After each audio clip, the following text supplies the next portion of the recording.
মা ফাতেমাতুজ জোহরা রাদিয়াল্লাহু তাআলা আনহা তিনি আপনার স্বামীর সঙ্গে কিভাবে আচরণ করলেন।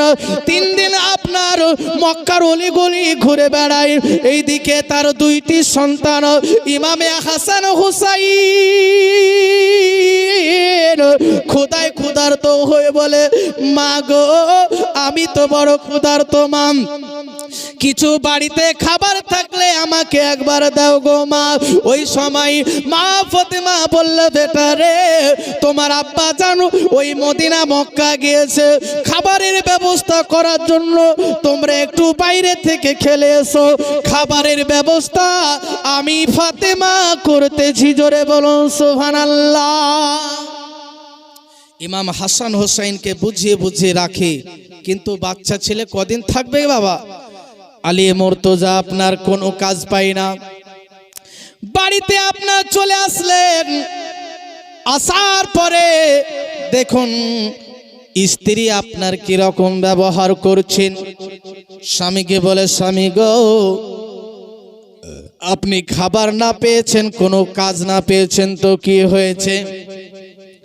আমার আব্বাজান বিবাহর সময় একখানা চাদর দিয়েছিল গো স্বামী, ওই চাদরখানা আপনি যদি নিয়ে যান মদিনাতে বা মক্কা বাজারে নগরে, হয়তো কিছু স্বর্ণ মুদ্রা পাবে গো স্বামী।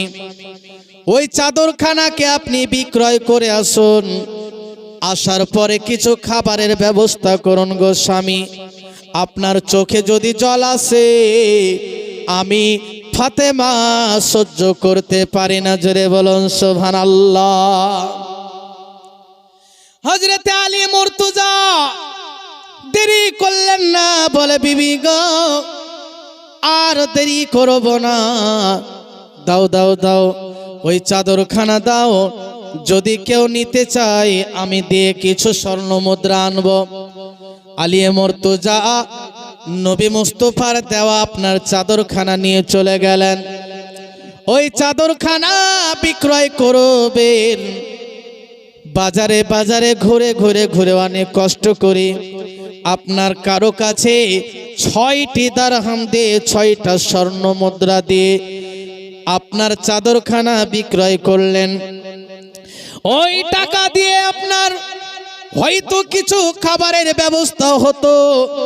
ওইদিকে আল্লাহর আরশে ফেরেশতারা আপনার সবাই এক অপরের সঙ্গে গল্প করছে, বলে শোনো গো আজকে নবীর যারা আওলাদ আছে